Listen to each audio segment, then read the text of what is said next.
Hey guys, today I'm here with the Freedom Off-Road front upper control arms fitting all 2005 to 2019 six-lug Toyota Tacomas fitted with a 2 to 4 inch lift. So if you've lifted your Tacoma 2 to 4 inches and you're looking to swap out some of your factory components to accommodate for that extra lift height, this option by Freedom Off-Road is going to be a great one to take a look into. So essentially what you're doing when you're lifting your Tacoma is adding some hard angles to your suspension geometry, and some of your stock components can't keep up with that added height considering that they just aren't made for it.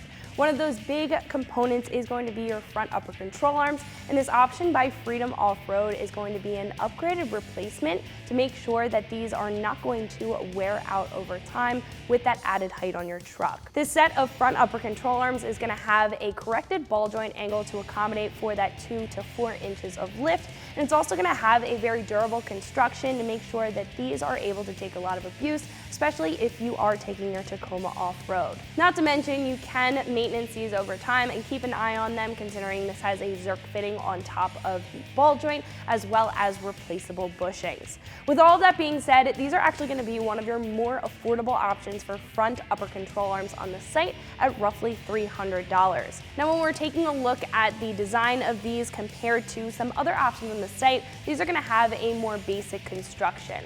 Now it's still going to get the job done, but they're not going to have those extra bells and whistles like adjustability or different style ball joints that some of the more expensive choices have. Now, my personal opinion, I think if you don't need all of those extra bells and whistles, you're looking for something that's going to get the job done while still being able to maintenance this over time at a pretty affordable price. This is a really good option to take a look at. As far as install goes, this is going to get a 2 out of 3 wrenches on the difficulty meter. You are going to need about 3 to 4 hours worth of your time, as well as a number of basic hand tools. So speaking of that install, let's jump into that now. The tools that I used for my install were a grease gun, a pair of needle nose pliers, a set of channel locks, a trim removal tool, a small and a large flathead screwdriver, a 12mm ratcheting wrench, a 19mm open-ended wrench, a set of ratchets, an impact wrench, a dead blow and a ball peen hammer, a socket set ranging from 22mm down to 10mm, a torque wrench, a breaker bar, a large pry bar, and a punch.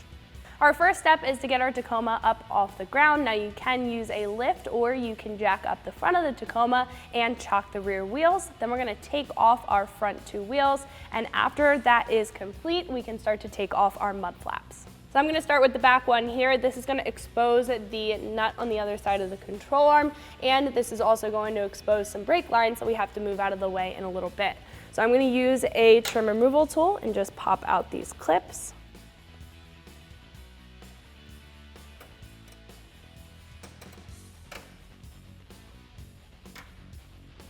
And we can just move this out of the way and work on the front one.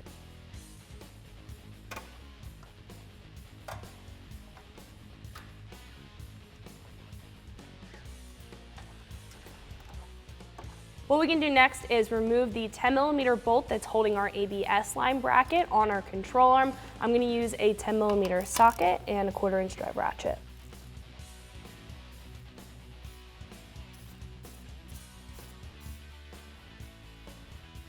There's one more bolt holding on a bracket onto our spindle that we have to remove as well, and I'm going to use the same 10mm socket. This bracket's going to be down by the sway bar end link bolt. I'm going to use that same 10mm socket and remove that bolt from the spindle.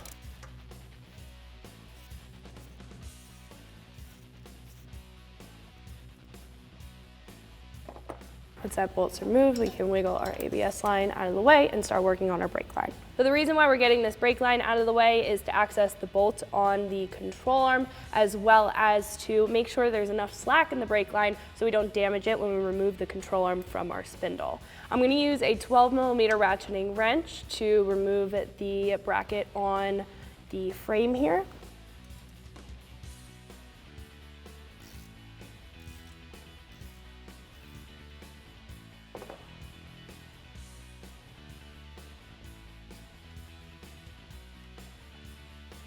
And then we have one more bolt up at the top of the frame. We're going to remove this brake line bracket on the top of the frame as well. On the driver's side, there is a wiring harness casing here. So it may be a little bit difficult to see, but it's right on the other side of that. I'm going to use a 12mm socket to remove that one as well.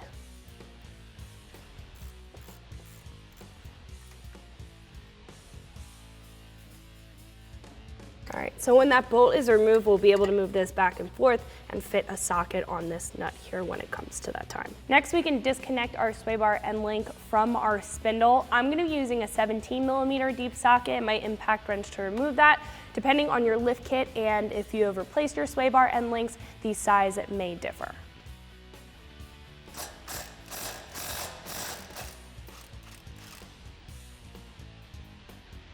So I'm just gonna keep that nut on there and hit this with a dead blow to help this come out of the spindle.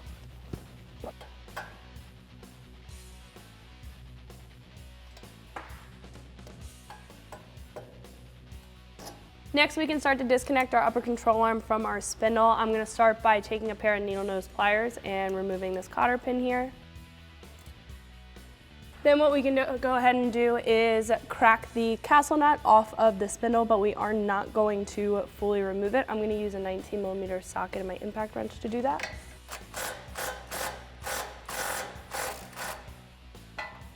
So once it's cracked loose, we can take a ratchet and continue to loosen it up.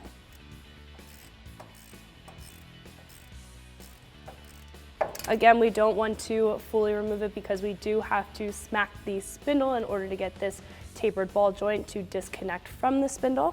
Then we can take a hammer and hit the spindle in order to disconnect it from the control arm.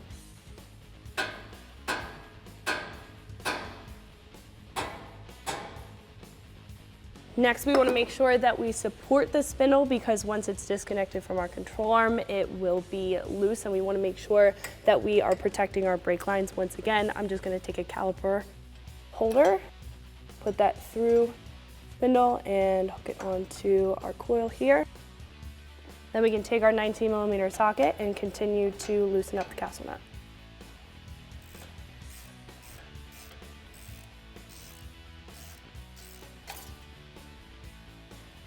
What we can do now is remove the nut on the upper control arm bolt. I'm going to be using a 19mm deep socket and a breaker bar to do this. I did move the brake line from the back of the driver's side wiring harness to the front just to free up some space.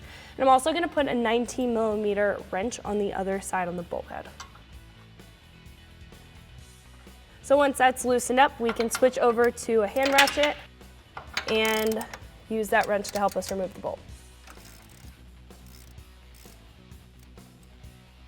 Then we can remove the nut as well as the washer and make sure we put those aside because we will be reusing them.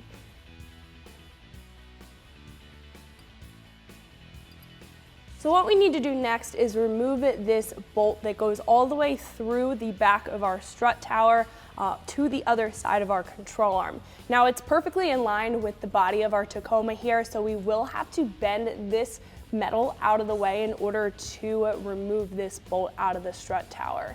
Now there's also a small wiring harness behind here, and on the driver's side you are going to have a large wiring harness. We should be able to clear the large wiring harness here. However, I do want to remove this smaller harness on the other side of the body, and I'm going to just remove the clips with a pair of needle nose pliers and just pull back. All right, there's one clip down at the bottom and then one clip at the top.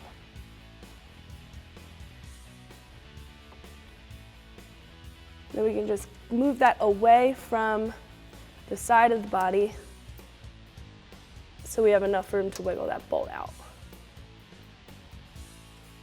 So what we can do now is take a pair of channel locks or a pair of pliers and start to bend back this piece of metal. It is pretty thin, however, we are gonna have to bend back a decent amount in order to get this bolt out. Now the washer is not connected to this bolt here, so we can keep this up against our control arm and just work on this bolt here. I'm just gonna take a pair of channel locks and start to bend the body up.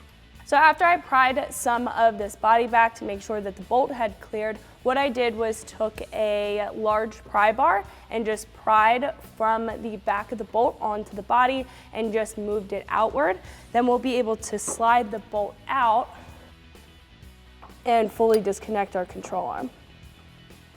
So once it is completely disconnected, we can take that long bolt out and fully remove our control arm. Before we hop into the install, I wanted to put our new Freedom Off-Road upper control arm on the table next to our factory one and tell you guys a little bit about the benefits that you're going to get out of this new control arm with your 2 to 4 inch lift kit in comparison to our factory setup. Now, the big reason why you would want to upgrade to a control arm like this, especially this Freedom Off-Road option, is the fact that this is set up to accommodate that 2 to 4 inch lift kit.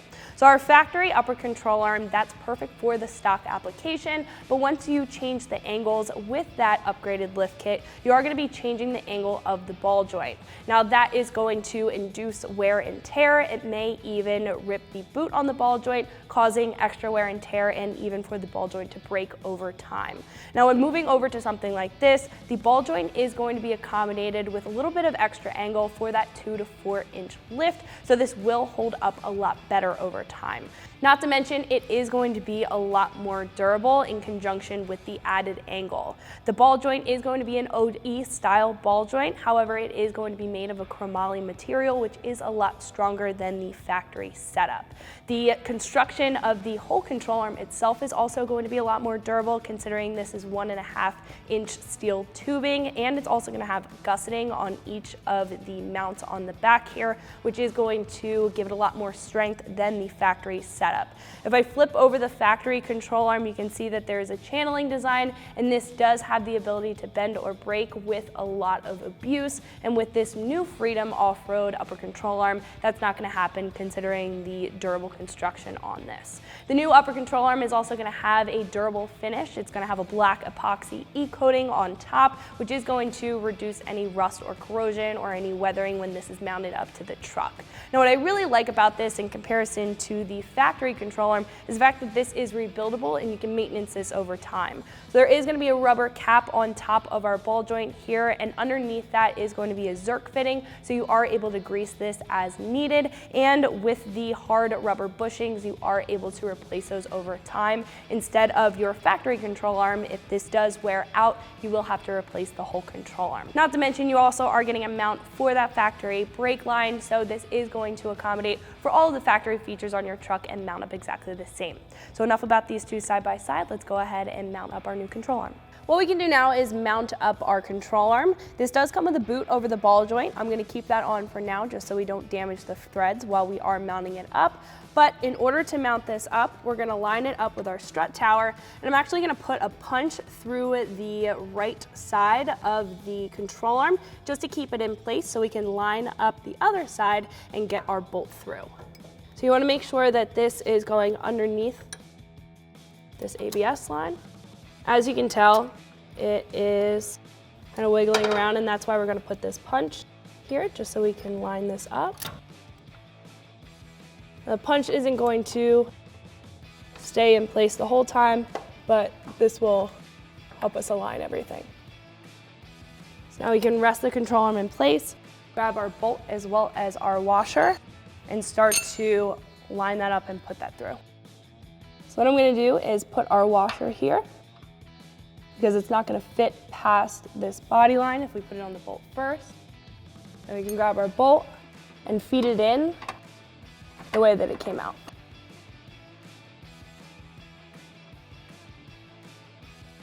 So now we can take our punch out from the other side since everything's lined up and start to feed our bolt all the way through.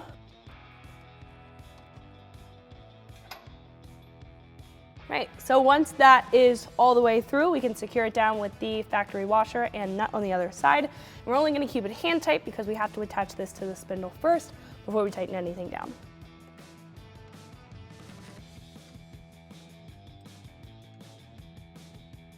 What we can do now is start to mount this up or line this up with our spindle. So I'm going to take off the nylon lock nut in the washer as well as the boot, get rid of the boot that is protecting that. And I'm not going to install the washer just yet. I want to make sure that this lines up with the spindle. Before we do that, we do have to disconnect the spindle from the shock here. So it may not line up right away. As you can tell, this is at a bit of an angle. So what I'm going to do is put the spindle back in place just so we're not damaging any brake lines. Put the nut on, and then we can take a dead blow and move this ball joint out.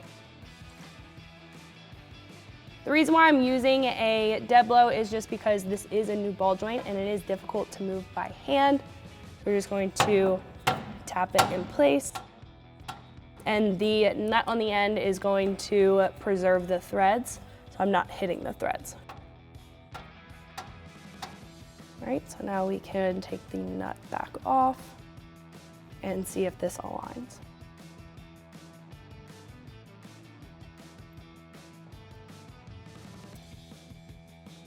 So once it's aligned and you have threads coming through the spindle, what we can do is attach our washer and our nylon lock nut.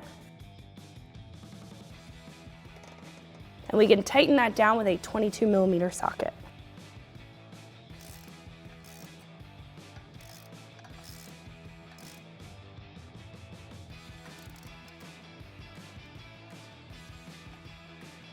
Before we tighten that upper bolt and attach our sway bar end link, while there is nothing here, I want to tighten this down or torque this down to 81 foot-pounds.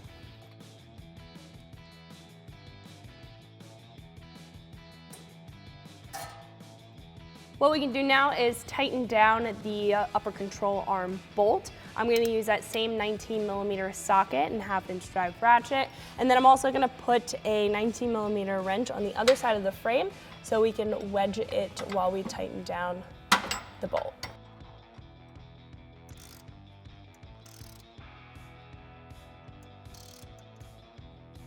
Next, we can torque this down to 85 foot-pounds.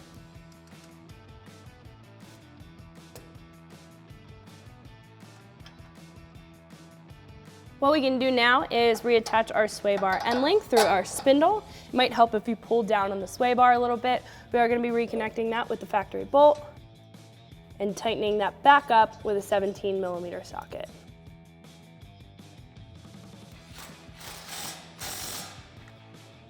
Next, we can resecure our brake lines. So I'm going to start with the ABS line down at the bottom on the spindle here. We're going to reuse our factory bolt and then secure it back down with that 10mm socket.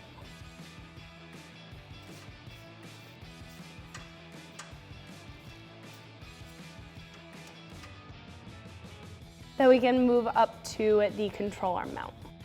Then we can take our factory bracket, put that over our new mounting location and resecure our new nylon lock nut. I'm going to tighten that down with the same 10mm deep socket.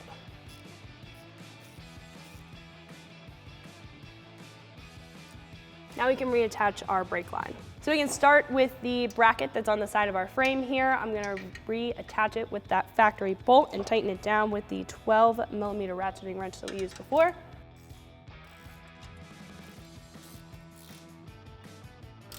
Then we can move to that top bracket on the other side of our frame. So we can tighten that back up with the 12mm socket that I used before.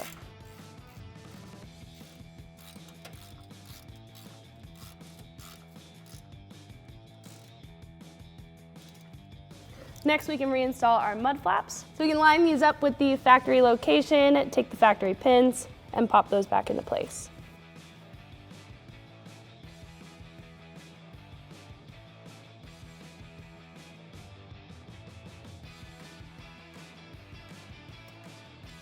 And we can do the same for the front one.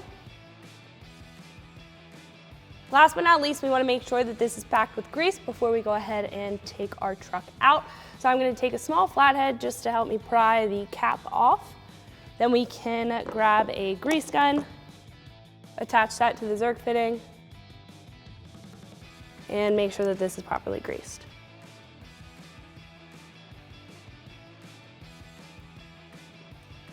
Once you see a little bit of excess come out of the top of the Zerk fitting, should be okay, and then we can pop this back on. Now we can repeat that on the other side and you'll be all set to go. So that's gonna wrap it up for my review and install. Make sure you like and subscribe, and for more videos and products like this, always keep it right here at ExtremeTerrain.com.